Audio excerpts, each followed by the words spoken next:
Hello, listeners and fellow book lovers. Welcome to The Book Snug, a bi-weekly conversational podcast about books and the reading life. My name is Julia. And I'm Stephany.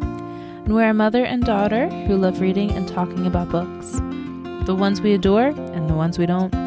We're delighted you're here, so grab your favorite hot drink or ice-cold beverage and settle in for another cozy, bookish chat.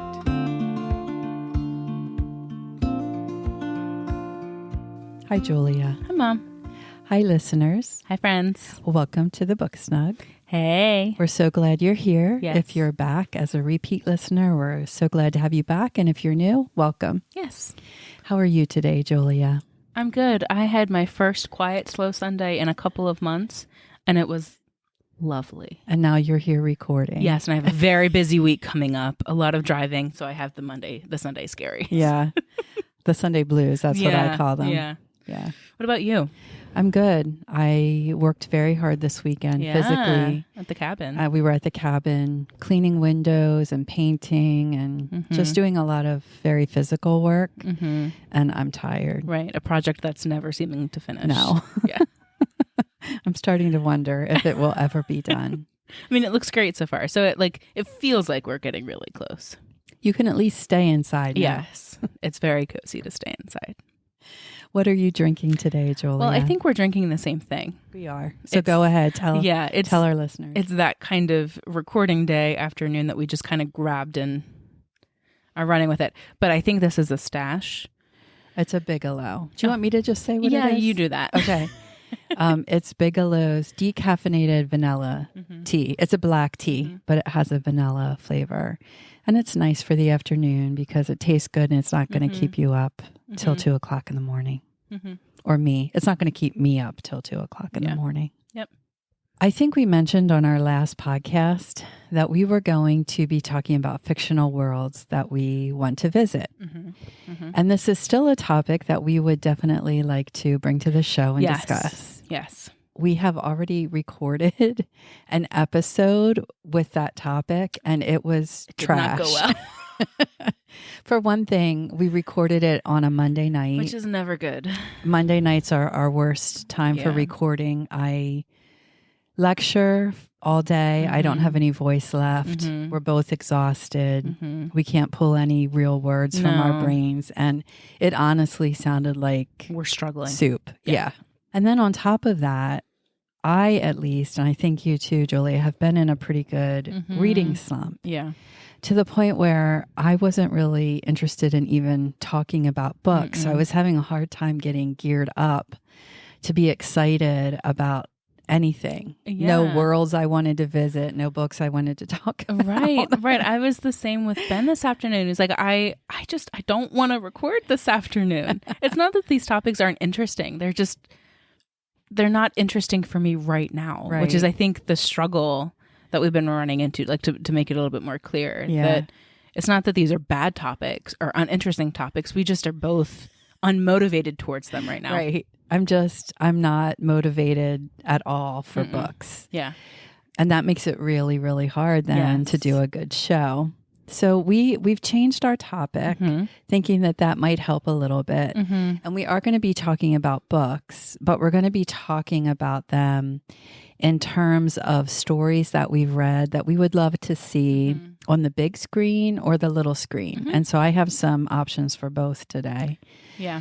But what type of movies or shows, Julia, do you like to watch generally? Like if you're going to pick out a movie on Amazon Prime or whatever and watch it on a Sunday afternoon, what do you gravitate towards? Yeah, I mean, before I answer that, I want to say that this episode is going to be a good companion to our episode of The Movie Was Better. So if you're looking for similar conversations, that's another good one to go back to. That's a good thing to mention, yeah. I'll post the link in the show notes. Yep.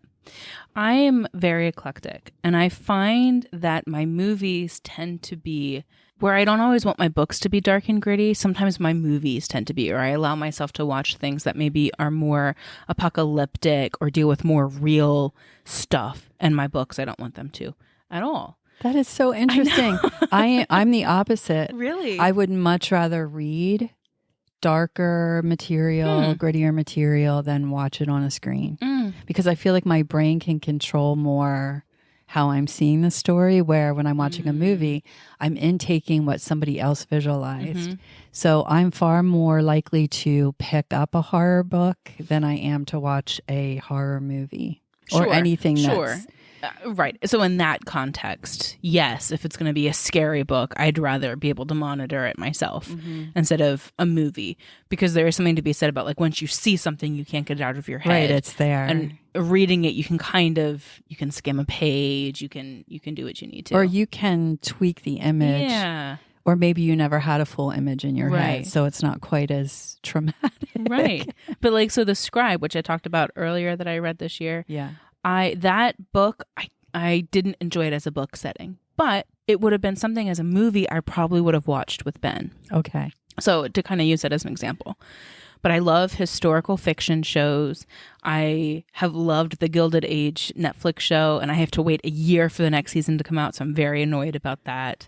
But also Black Mirror. We just finished Fringe. So the spread is really all over the place. I've mentioned a lot of fairy tales, and I like that light fantasy stuff. I am more likely to read that than I think watch the movie or watch a movie along those same lines. Okay. I was just going to ask you, do you feel like your reading and your movie tastes align? And it sounds like they do not.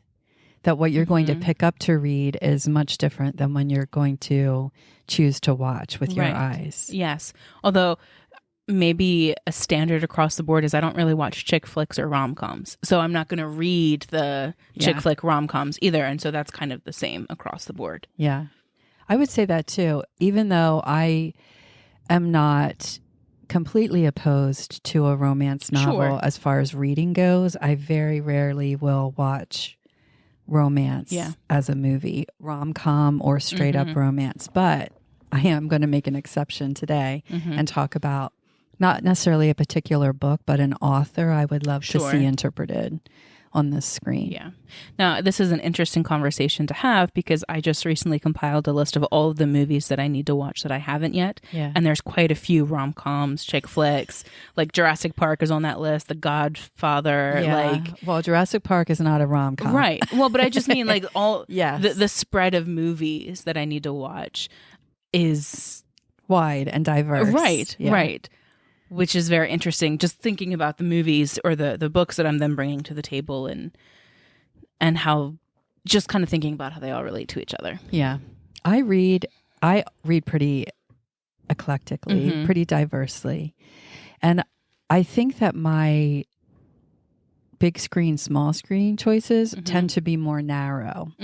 Especially small screen. When Jay and I want to sit down and watch something together, we tend to either watch period series, like we loved watching All Creatures Great and Small on PBS. We have several murder mystery series going that we like to watch, and we choose those as a couple based on setting, like where it's located. Right now we're finishing up Hinterland, which I'm watching for the second time because it's based in Wales. And we like being there. Right. Because we went to Wales in the fall. But I definitely feel like I read more widely, more diversely, more eclectically than I do with my movie choices. I don't know if this has to do with age, but I just find myself not wanting to watch adaptations of books I've read anymore because I just feel like I'm going to be disappointed in the interpretation. So this is going to be an interesting thought experiment because I'm going to bring books that I've really enjoyed that I would love to watch on the screen, but the director and the producer and everybody involved is going to have to perfect. Yeah, they're going to have to do what I want them to do to make the movie a success for me. Right. You brought up an interesting point, though, Mom, about what you watch with Dad, and I think maybe that's what I should say. That what I pick to watch by myself, and then what Ben and I watch together are a little bit different. Oh, so absolutely. Right. Yeah. And I think that that's an interesting other variable to add into this conversation too. Yeah. So like together we watched Fringe, Black Mirror. He watched Gilmore Girls with me, which was a very odd experience. Did he enjoy it? It was one that he'd sit around and watch more than other shows that I've watched. Yeah. So like Downton Abbey or Gilded Age, he would just call busybodies like being involved in Right, everybody else's right. business. Yeah. What was he calling it? Historical soap operas is what it was. I mean, in truth, yeah, Yeah. pretty much. yeah. But then thinking about how the movies are influenced by those relationships or like the book. So like I would have never have read A Girl with All the Gifts by myself, but we read that together as a family. Right. So And you enjoyed it. Yeah. Yeah. Yeah. So it's very different, I think, profiles that we're looking at in terms of movies and books and how those things overlap on each other. Right.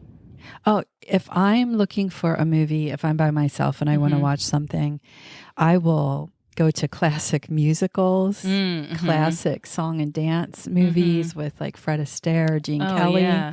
But then I also just will watch almost anything on my own, anything that strikes my fancy. Right. Anything from drama to science fiction, usually not horror by myself. If I'm going to watch anything, and I'm not a horror Right.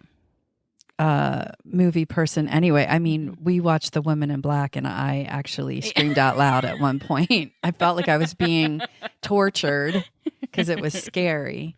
But I tend to lean more into that kind of stuff on my own. I love to watch things like Pride and Prejudice with Colin Firth and Jennifer Ehle, which I think we've talked about on the show many times. Just once or twice. But those are the types of things that I'm going to choose on my own. I'll even revert back to Disney princess movies, just depending on the type of mood that I'm in. Right. Right.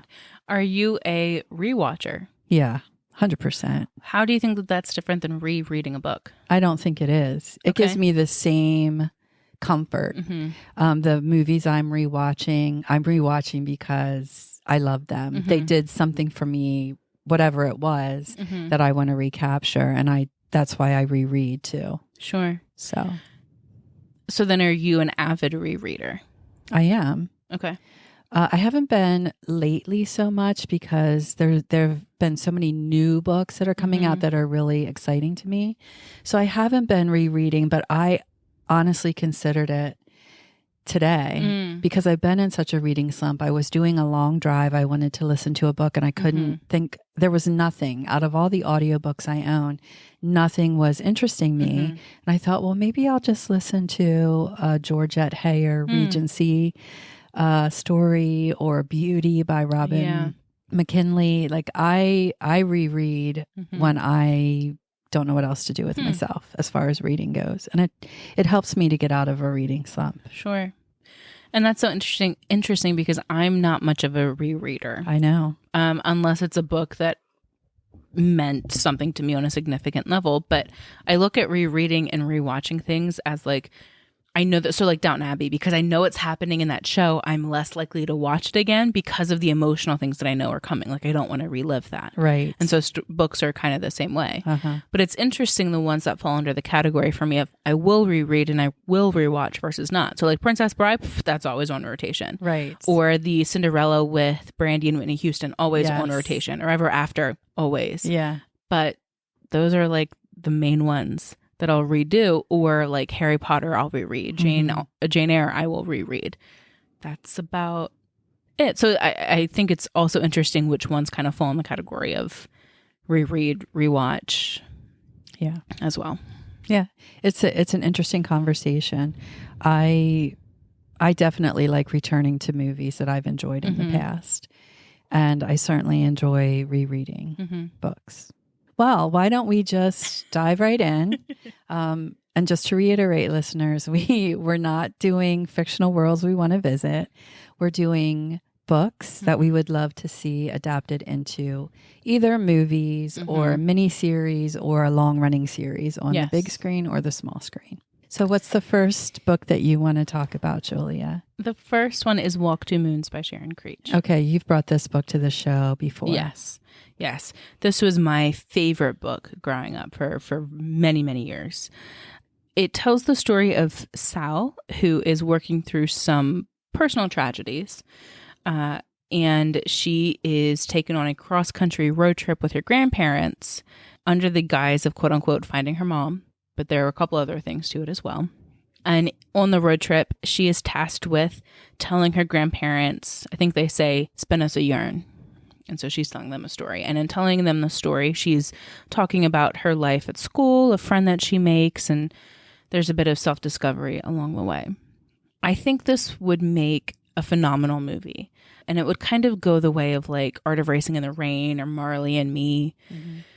One of those movies that looks at human things, but does it in a way that's tender, and you can see it's tender, but it doesn't shy away from the hard things in the story, so that it ends and you just feel, like that was a good movie to watch, a good show to watch.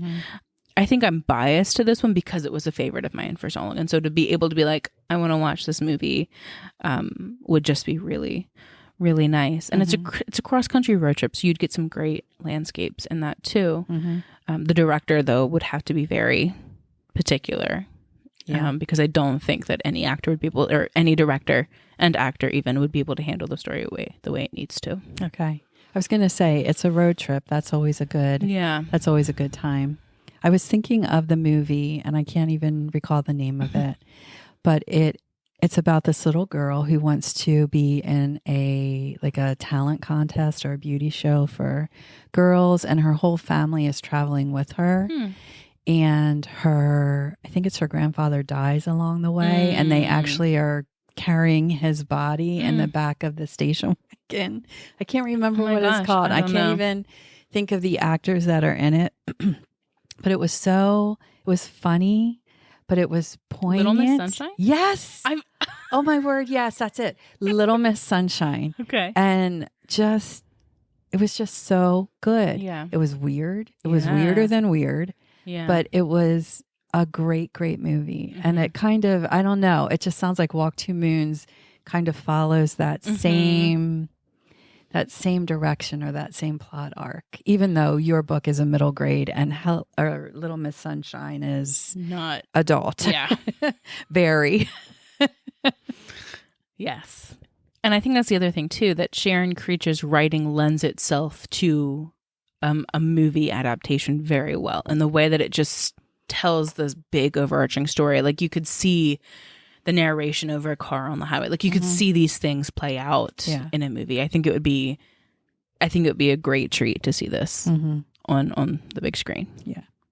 Well, the first book that I would love to see done in a movie is The Marriage Portrait by Maggie O'Farrell. Yes. This is a book that we did for our very first Three Peas in a Pod episode. We've talked about it over and over again. Yes. So I'm not going to beat the synopsis to death, but I will say that it is about a young woman whose name is Lucrezia de Medici. It's in the 1500s as far as setting goes.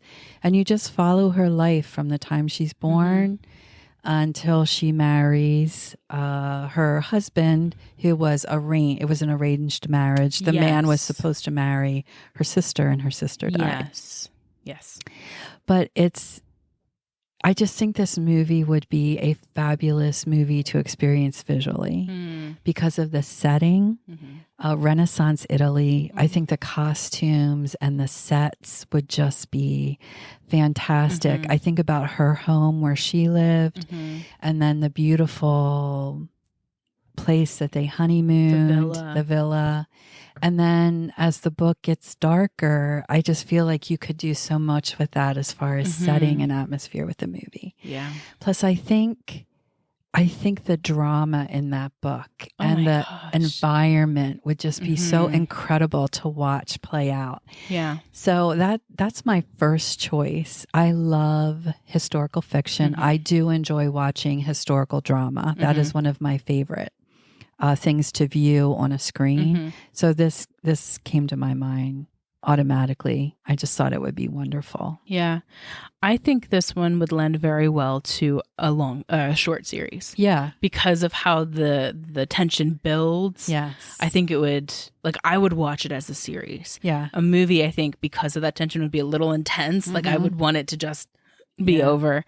Whereas a series, I think, would be. Plus, it's almost set up in a natural break for a 3 or a 4 part miniseries. Yeah. Yeah. Oh, it would be so good. Yeah.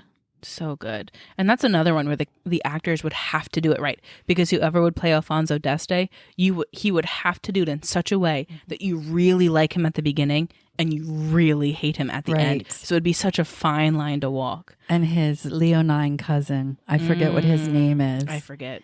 The brooding, scary dude. Yeah. Yeah. Yeah. He also would have to be right on point. Right. So I think it would be great. Yeah.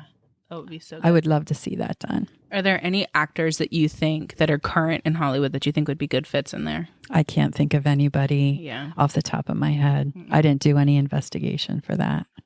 I wonder if Anya Taylor-Joy would be a good fit for Lucrezia.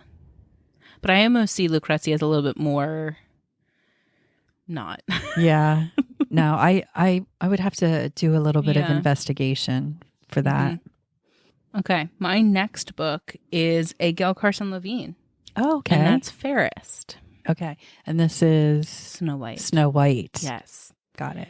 So firstly, I think this one would be a fun, companion to Ella Enchanted, because it takes place in a neighboring country in that kingdom. So you have Frel, where Ella lives, and then you have Eorthia, which is where her best friend lives, and the story takes place in Eorthia. Okay. So Fairest, it is not Gail Carson Levine's most well known. I was actually reading Goodreads, and it's one of the least liked books.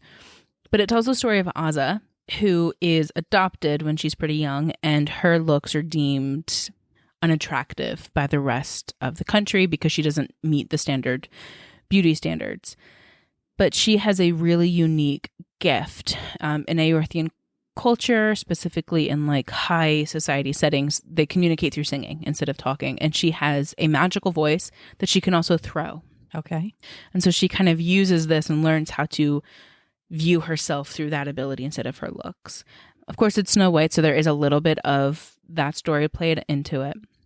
If I remember correctly, there's a lot of conversation about dwarves or goblins. It's one of those creatures. I forget which one it is in the book. So you see a lot of that world in there. Then you get this Eorthian culture of music and singing. So I think it'd be very visually and auditory, a very complex kind of movie to look at.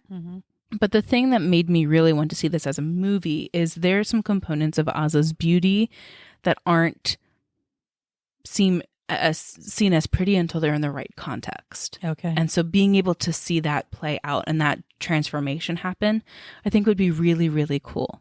And I'm going to be careful of not giving too much away, because part of that is what makes the book engaging. But I would just love to see this story played out in a way so that you could see Azza honored as standing out in the culture versus in a culture she's actually supposed to be in. Now I have a question for you, because Ella Enchanted the movie is quite different than Ella Enchanted the book. Would you want Fairest to be similar to Ella Enchanted the movie, or would you prefer a pretty faithful adaptation to the book? So Fairest, and then she has another book, Ever. They are darker than Ella. Okay. So I think if you were to take Fairest and put it in the Anne Hathaway movie, it wouldn't read the same. It would be inauthentic. Yeah, it would feel a little weird against what it's trying to do. But I think that because I think they've always talked about making an Ella Enchanted too, revisiting that country again. I think this is where this could fit as a companion. It wouldn't be, Ella Enchanted too, but it would be a companion. Yeah, because you could see it kind of in a similar style, but yet not that far, not quite as campy. Yeah. Okay. Yeah. All right. That sounds good. Thoughts. I think that's a movie that I would watch. Yeah, and sure. I love a good fairy tale. I do too. So yeah, that's my pick there. My next suggestion for a movie is West with Giraffes. And this is by Lynda Rutledge. And I do think I talked about this on the show at some point. Towards the beginning. It's about Woodrow Wilson Nichol, goes by Woody. He's a teenager when this story starts. This is during the time of the Great Depression and the Dust Bowl, and he finds himself in New York City. and he hears about 2 giraffes that have come in to New York City, and they are traveling across the country to California. And he wants to be the driver, and he finagles his way into it, and he is a driver. He has a passenger who is taking care of the giraffes. He has a ton of knowledge of zoo animals, and so they kind of partner up and carry these giraffes across country. That's what the book is. Okay. It's based on a true story. There were actually 2 giraffes that did travel across the country during the Great Depression. There are news articles, there are photographs. So this is based on a real thing. The reason that I think this would make a great movie, number one, it's a road trip. I love a road trip. I love a movie that is a road trip, and I really love a book that's a road trip. I like the historical setting. I think the Great Depression, and particularly the Dust Bowl region of the United States, is fascinating. So I would love to see a movie based in that setting. And it's across country, so you're going to see all different parts of the United States during that time, which I think is fascinating. I love historical dramas, so just that appeals to me in general. And this is a very complicated story in that it's a coming of age story about Woody. There's a little bit of a love interest. There's some drama because there are people who want those giraffes. They don't want them to get to California to the zoo. They want them. So they are battling some pretty nasty people to get the giraffes someplace safe. And it's just a heartwarming story. And sometimes you just want to read or watch a story like that. Yeah. So I think taking all of that into account, I just think it would be delightful. Yeah, no, I remember when you were talking about this and it sounded really intriguing. And you said that this was based off of a real thing. Yeah, right? You can look up the pictures. Yeah. It's a historical event. I love stories like that, or even I think I'm more likely to watch a movie about something like that than like read it. So like The Crown, for example, didn't finish the show. I'm not going to finish the show, but being able to see some of these historical things happen that maybe I never would have known about otherwise was really cool. And so if this would to become a movie, I would probably watch it very easily. Yeah, it's just the whole thing just seems like it would be a wonderful visual experience to me. The giraffes, I think even just the giraffes would be great to watch them as they're traveling across the country because they stuck them in the back of a lorry, this wooden box, and their heads stuck out as they were traveling down the road. I just think it would be fun. I think it would be fun and funny and heartwarming and poignant. Just so good. So those poor giraffes. I know. Well, and they were traumatized anyway because they had a very rough go of it coming across the ocean. They thought they were going to die. So yeah, quite an experience for them too. Yikes. So that is West with Giraffes. Okay. What's your next book to movie suggestion? I must have just been on a bit of a dark pattern here because the next book is Revolution by Jennifer Donnelly. Okay. This one was really popular when I was in high school. Maybe not really popular, but it was maybe trendy at that time. It's a darker story of teenage angst, but also grief. I must need to process something because a lot of my books right now have to deal with grief. I don't know. Maybe that's why you're in a reading slump. Maybe. But Andy is her name. She is frustrated because her father left her mother and her younger brother was killed in a car accident. So she's just dealing with a lot of just not good stuff. And she's attending a really prestigious music school and is very close to being kicked out. And so her father comes, summons her to Paris for winter break so that he can keep an eye on her, keep her on track.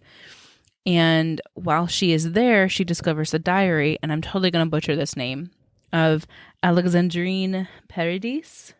Okay. We'll go with it. Who was a young woman during the French Revolution. Okay. Now, the French Revolution era, so like Marie Antoinette-ish to post-Robespierre, is another time of history that I'm very fascinated with. As Andy is reading this journal, it begins to take on a bit of an obsessive nature. So now we're seeing a split timeline. Okay. There's a part in the catacombs. There's some interesting personal developments for Andy. I think this one would be an interesting series instead of a movie.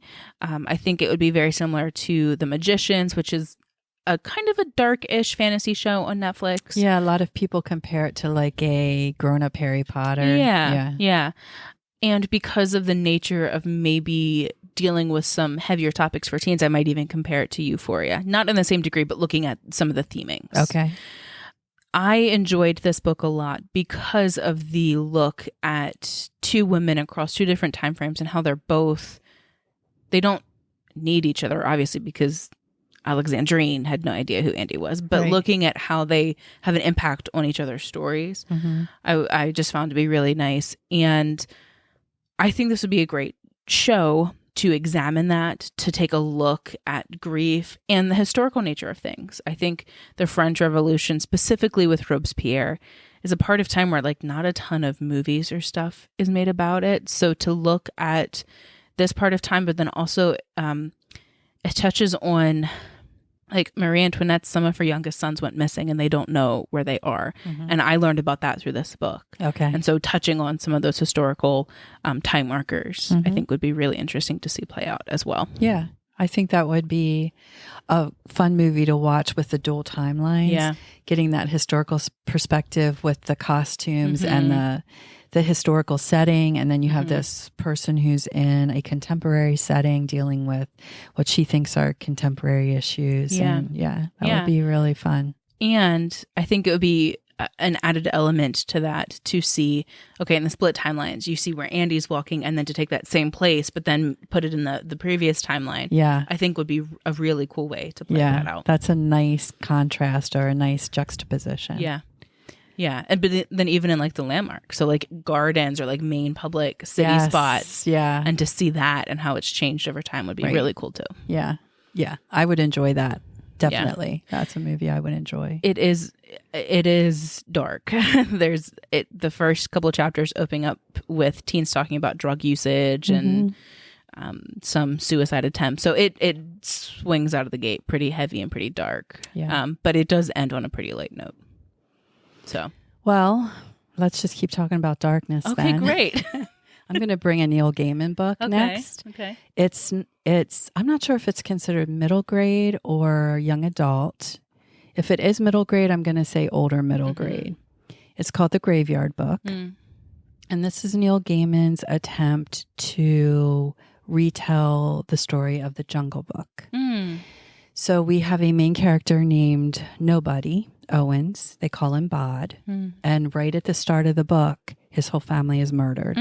He is a tiny baby, just a toddler, and he manages to escape. And he ends up in the graveyard.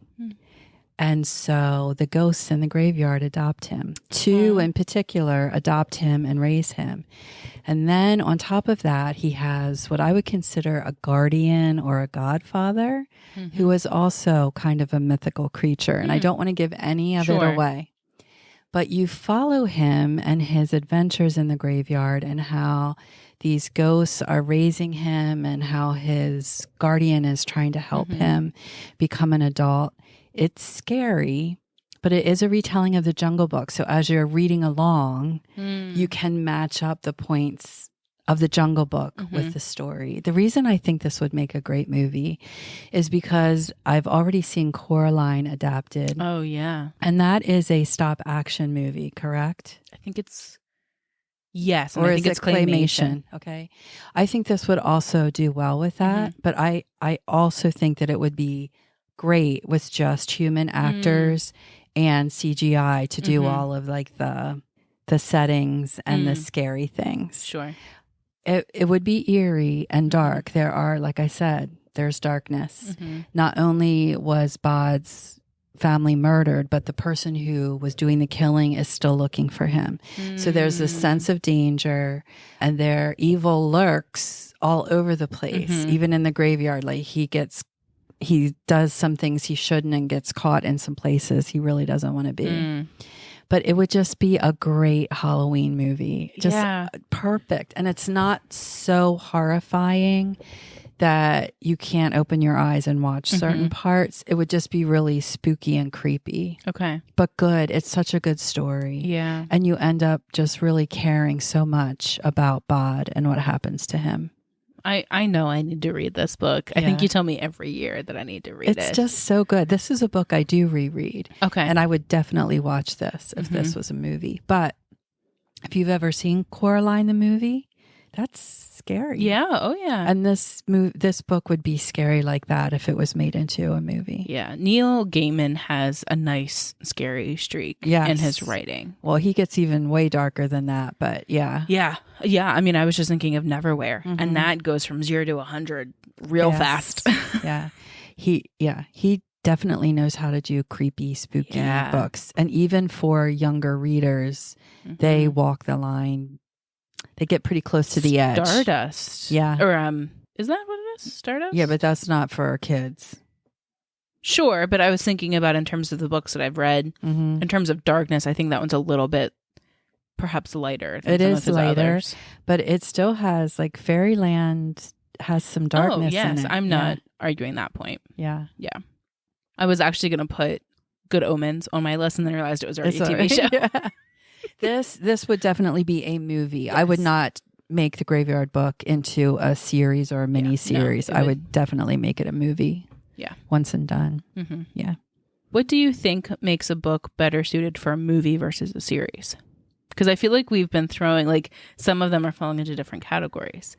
So do you think it's the nature of the story, or is it the subject of the story? It could be the length of the book. Okay. It could be how a book is structured, that it's easily broken down into parts that make sense, especially if you feel like you need all the parts. Because when you do a movie, you're not always getting everything you want. You're getting like an overarching interpretation of a book. I have a couple of other suggestions that definitely would have to be series, but that's because they're based on a number of books in a series. So the show would have to be a series. Sure. Okay. And I wonder if part of it is too just personal preference. Like I wouldn't want this to be done in an hour and a half. I want to see more of it. Yeah. And then some, like, I feel this way about the Hobbit movies that were done. I feel like they had to add too much to the book to make it a trilogy. Which when they could have done a duology and done it fine. And done it very, very well. Yeah. And very truthful. So anyway, I didn't really think through why I would do a movie versus a series, but that is probably why. Okay. So are we doing a movie or a series next? A series. Okay. Because it's an actual series. Okay. That makes sense to me. Yes. So the next one I think I've hardly talked about on the show, and that's the Lunar Chronicles by Marissa Meyer. Right. Gosh, how do I talk about the series? So this is taking known fairy tales and putting them in a dystopian, futuristic world. Yeah. The first book, Cinder, which was super popular in the mid 2010s. I read that. Yeah. Yes. Takes Cinderella and makes her a cyborg. And I'm not giving anything away with that. You find out very quickly that she's a cyborg. The second book, Scarlet, is a Little Red Riding Hood, where the wolf counterpart is a mutant from the moon. Okay. The third book is Cress, about Rapunzel, and she is a computer genius stuck in a satellite monitoring for the enemy. And then the final book is Winter, and that is Snow White, and she is a mentally unstable person in line for the throne. Okay. Now, these books all come together at the end towards this really big finale. So it's setting up obviously it's a much larger story. Right. There's an overarching plot that goes along through the books. Yeah. The first one, Cinder, takes place in what is called New Beijing, so New China. Scarlet takes place in France. Cress is space. Yeah. And then Winter is on the moon. Okay. So you have some of these super cool landscapes that you could see. And it's a space story. I love space. I love futuristic space. I love looking at what the technology could be like. Yeah. Super cool. And I loved this series. I think this is a series that I am likely to reread. I think I've reread the first one a couple of times, but like the series I would read as a whole. Mm-hmm. Seeing obviously how the characters are designed, seeing the landscapes, Like a New Beijing would be so cool. It opens in a market. Like that would be fabulous. Seeing how some of the political intrigues or how the male counterparts are crafted and designed. Mm-hmm. The culture on the moon is a very unique one. I think at one point during a ball, somebody, like the costuming was such that a woman was walking around with a fishbowl on her head with an actual fish in it. Like there's just, it's a unique culture. Yeah. So to see some of that played out, Yeah. to see how the castle on the moon looks. So I would love to see some of this visually. I think it'd be a very visually intriguing series. Yes, I agree 100%. I've only read Cinder, but even that, just that book, I think would be an incredible movie to watch if it was done well with the settings and it would just be great. I'm surprised it hasn't been done. Right. Well, I know that there have been talks about making it into an animated series. Okay. I think that's a little bit more of how Marissa Meyer initially intended it to be, not an anime style, but kind of along those graphic lines. Like Avatar or something like that. Yeah, kind of. But I think this would be phenomenally done as a true live action couple of movies. Yeah. I think it would be spectacular. And the ability for the CGI people to have a run with their imagination. Oh my gosh, I would be at every single like premiere of that. First ticket, let's go. Yeah. That would be so cool. Yeah, I agree. I think that would be a great viewing experience. Yeah. Now, because I know this series so well, this would be like how we were talking about earlier, that I'd be very particular about who does it. And I would be very upset if it strays too far from the original material. You'd want it to be pretty faithful. Yes. I wouldn't want it to pull an Elle Enchanted. I want it to be what it's supposed to be. Yeah. Well, let's stay in space. Okay, please. And I'm going to suggest another series. And that is because this is a series of novellas and one novel. I think book number 5 maybe is a true novel. I'd like to see the Murderbot Diaries done into a series. The Murderbot Diaries is written by Martha Wells. Okay. And it focuses on what I would call a cyborg, partly human, partly machine, who calls itself Murderbot because it is a security unit. It is responsible for keeping humans safe. And on one of the missions, it lost some of its humans. And so I keep saying he, because when I read the book, it sounds like a he in my mind, but sure. it's a cyborg. It doesn't have gender. Right. It just is. Yeah.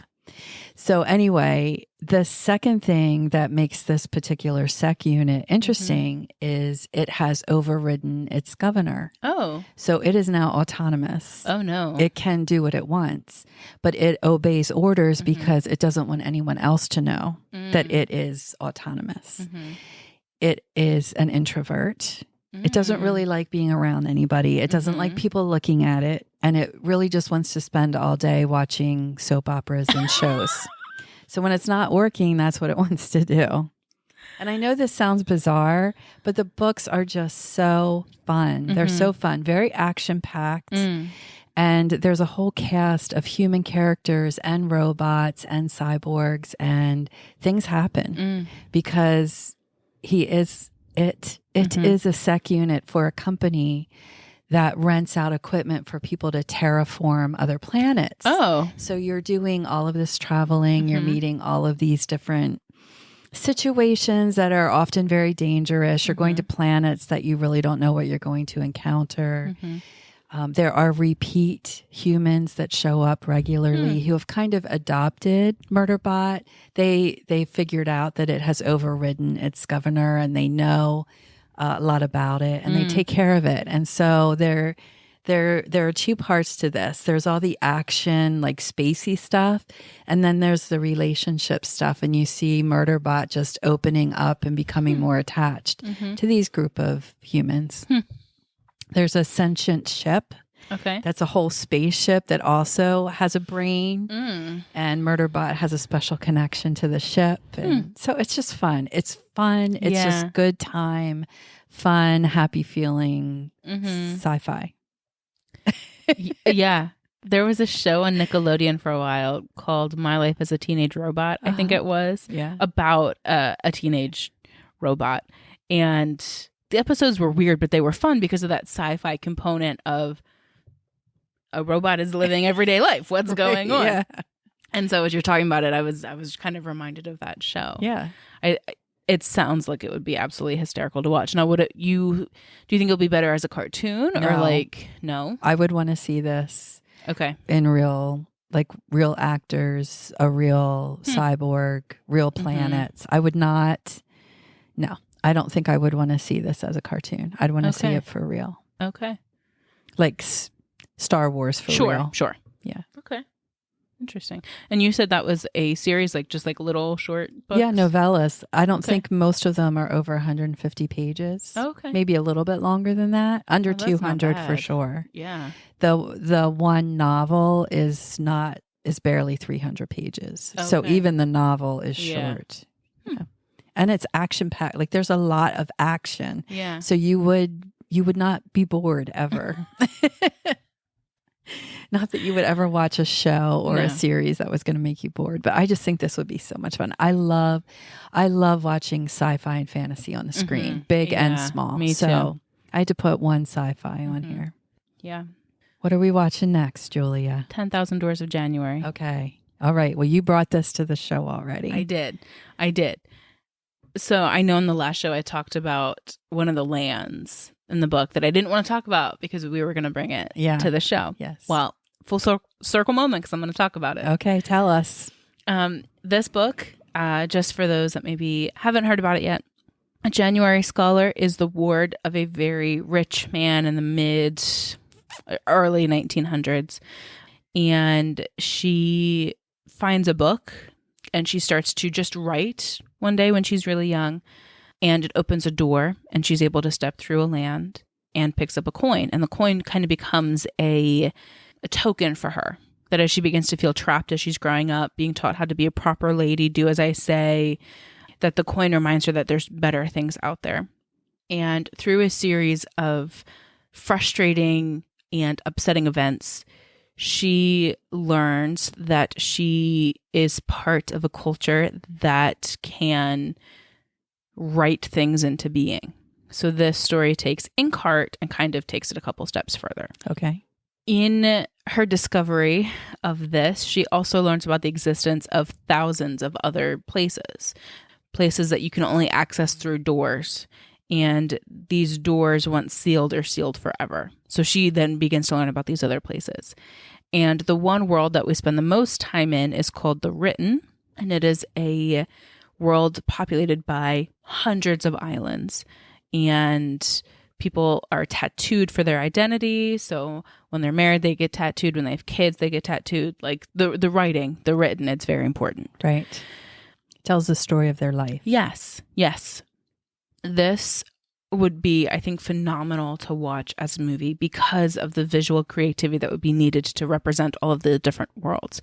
Because part of the book is told through a letter.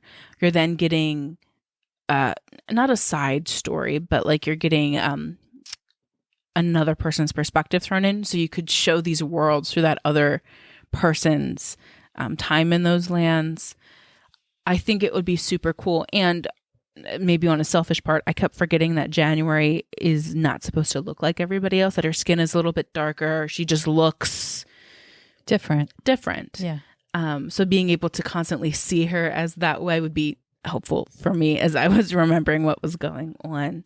But the creativity in the fantasy world, I think, would be what would make this a top-notch movie. Oh, yeah. 100%. Yeah. And it ends in a way that you think could lead into a second book or into a second movie, and I don't think it does. So just ending it on that kind of... I like movies that end that way, that you're not sure, like, where's this going? What's going to happen next? You don't get all the answers at the end. Right. Yeah. Right. Yeah, that sounds great. I mean, I want to read the book too, but the movie sounds good. Yes. This would be another one where I would be first in line with the ticket. Put me in the seat. Let's go. I got my bucket of popcorn. You know what, though? I think, too, like that level of anticipation, that just means that you could be that much disappointed as well. Right. And this is another one that I think there are some stories that lend themselves better to being fiddled with a little bit more than others. So when I think about like the 100-year-old man who jumped out the window, because of everything that happens in that book, you could probably give or take a couple of things and it would be okay. Versus like this, things need to happen at a specific time in a specific way in order to get what you need to get. Right. So if it got fiddled with in any way, I would definitely be very disappointed. So the writers can't mess. They have to take the book and just put the screenplay together. Yep. I will say, when I was visualizing the characters for this, the very rich dude, I don't remember his name. Okay. But I kept picturing him as the dad from Tarzan. The short, long, big mustache. Bald, yes. Like, that's how I kept picturing him. Yeah. Because that's kind of the time period that they're operating in. The stereotypical English African explorer with I mean, khakis and This does take place in New England, so not quite the khakis and not quite the explorer, but that kind of vibe of I'm friendly, I'm very friendly, but I don't think we see it so much with Tarzan's dad of the dark underbelly that we see in the this character. Yeah. But the last series I want to talk about, this would have to be an ongoing series. Like all of the British murder mystery series I like to watch. And some of my favorite are historical period dramas. Like there is one called Dalgleish, which is he's a detective, like a true detective, but he's also a poet. He drives a sports car. He's just kind of suave and like a little bit sexy in an unusual kind of way. Okay. And then Foyle's War, which is about a man who is doing detective investigating during World War II. And then George Gently is a detective in the 1960s. So that whole series, you're following people living in the 1960s. Okay. So I love period drama, murder mysteries. The last book series that I would like to recommend for a small screen series is the Veronica Speedwell murder mystery series by Deanna Raybourne. I always listen to the audiobooks by Angela Masters, and I'm pretty sure that that's why I love this series so much, because she just does such a fantastic job with the books. But this series is based on a young woman named Veronica Speedwell.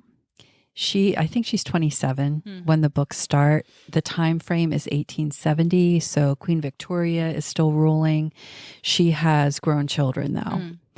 And Veronica finds herself in need of a bodyguard. Now, there's a whole bunch of things that happen to get her to this point.